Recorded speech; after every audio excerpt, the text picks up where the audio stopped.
प्रवीण जी, राधे राधे महाराज जी।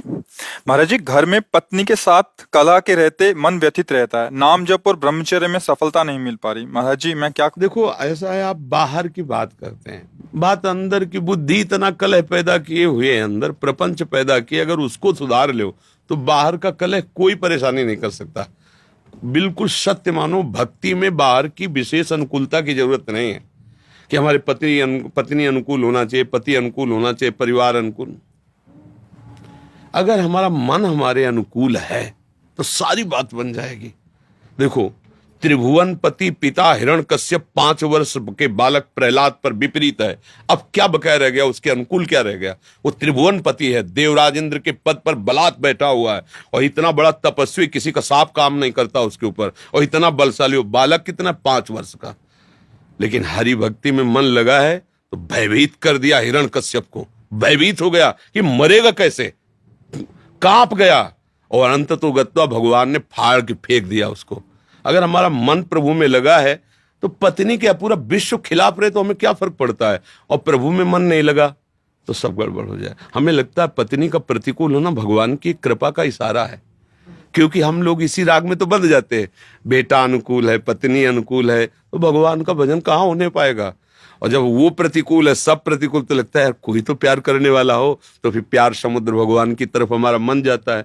तो कृपा मनाओ, भगवान की विरोध भाव काहे को करते हो? पत्नी में भगवान का दर्शन करो, भगवान की कृपा उसकी चेष्टा में देखो कि अगर तू प्रतिकूल ना होती तो मुझे भगवान की तरफ बढ़ने का रास्ता ना मिलता। समझ में आ रहा है? चिंतामणि वैश्या ने बिल्व मंगल जी को जब धक्का लगा के बाहर किया और कहा, इस चमड़ी से जितना अनुराग करता है, अगर कृष्ण से करता तो तेरा जीवन सार्थक हो जाता। वही महान भक्त बिल्व मंगलाचार्य जी बने, और चिंतामणि को गुरु रूप से प्रणाम किया कि अगर तेरा तिरस्कार ना होता तो मैं तो कहाँ फंसा हुआ था। ऐसे ही गोस्वामी तुलसीदास जी की पत्नी ने कहा, जितना इस चाम में उतना राम में लगाते तो तुम्हारा काम बन जाता। दोबारा जीवन में नहीं देखा राम राम राम भगवान के। तो पत्नी को प्रणाम करो कि ये कृपा आई है मुझे भगवान तक पहुंचाने के लिए। क्यों? अगर लोक व्यवहार से देखो, ये तुम परमार्थ की बात कह रहे हैं, तो देखो तुम्हारे आश्रित है, तुम्हें चाहिए अपनी बात दबा के उसकी बात पूर्ति करो। बेविचार गंदे आचरणों में लगी तो हम नहीं कहते, लेकिन यदि वो तुम्हारे इस बात से अनुकूल है कि वो विचार और गंदे आचरण नहीं, तो उसके कटु भाषणों, उसकी थोड़ी कटुता सहो। तुम्हारी शरण में तुम्हारी पत्नी बनी है तो उसको प्यार दीजिए, उसको दुलार दीजिए, उसमें भगवान बैठे हुए। सारी की सारी बातें लड़ाई होती है अपनी कामना की पूर्ति के लिए। तो तुम भक्त हो, तुम अपनी कामना को दबा दो, उसकी कामना की पूर्ति करो, अभी सब ठीक हो जाएगा। हमें बुरा कब लगता है कि तेरा कर्तव्य क्या है, मैं पति हूं, तेरे को ऐसा करना चाहिए, ये मूर्खता है। मैं पति हूं, मेरा कर्तव्य इसके लिए क्या है, ये बात सोचो कि कभी झगड़ा नहीं होगा। वो थोड़ी देर नाराज है, चुप हो गए। ये बड़े बड़े भक्तों के जीवन में हुआ है। तुकाराम जी महाराज महाराष्ट्र के थे, उनकी जो पत्नी थी बहुत ही कड़ुआ बोलने वाली, कड़ुआ व्यवहार करने वाली थी।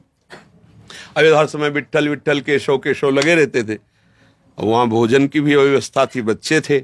एक दिन किसी ने गन्ना दिया, 4-5 गन्ने दिए होंगे, तो घर की तरफ ले जा रहे थे, 2-4 बच्चे खेल रहे थे, उनका हमें दे दो, तो 2 गन्ने तोड़कर उन्हें दे दिया, चलो 2 से परिवार को दे देंगे। पत्नी देख रही थी, जो ही गन्ना दिया वही गन्ना लेकर के मारा, गन्ना टूट। हाँ बोले, टूटना तो था ही, अच्छा है टूट गया, कोई रोष नहीं।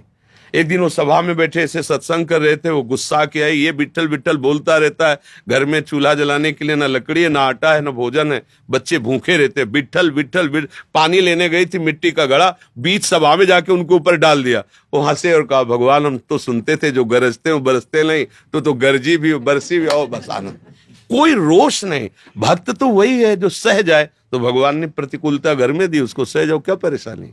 क्यों? दोनों बात से, व्यवहार से और परमार्थ से, दोनों में आपको ही सहना पड़ेगा, और आगे भगवान खुद निर्णय कर देंगे। अगर वो गलत ही चलती जाएगी तो उसका मन असंतुष्ट होकर आपसे अलग हो जाएगा। पर आपको चाहिए कि उसे अलग नहीं करना, धैर्यपूर्वक उसकी कामनाओं की पूर्ति करना, उसकी सेवा। रही ब्रह्मचर्य की बात, तो देखो, जब आपने पाणी ग्रहण किया था तब आपने शर्त नहीं रखी थी कि मैं आगे चलकर ब्रह्मचर्य रहूंगा। वो पत्नी है, अगर उसकी मांग है तो आपको एक पत्नी व्रत रहना ही ब्रह्मचर्य होगा। अब अगर वो काम से पीड़ित है, दूसरे पुरुष की तरफ जाए, तो तुम्हारा अधर्म होगा। क्योंकि अगर बात करके होते कि देखो हम तो कुछ समय तक भले गृहस्थ में रहे, नहीं हम ब्रह्मचर्य रहेंगे और वो स्वीकृति होती तो बात थी। अब आपको वैराग्य चढ़ रहा है, उसको अनुराग चढ़ रहा है काम आदि से, नहीं नहीं बिल्कुल नहीं। आपको अपने मन को प्रभु में लगाते हुए उसकी सेवा करनी है। अगर ऐसे चलोगे चतुराई से ना तो सब काम बन जाएगा। और अगर मूर्खता करोगे तो फिर गृहस्थ धर्म में हो, कोई बाबा जी नहीं हो, गृहस्थ धर्म में तुम्हारा प्रवृत्ति मार्ग खंडित हो जाएगा। तो अभी इतने बड़े भगत नहीं हो कि मन को संभाल पाओ, अशांत हो जाओगे। समझ रहे ना।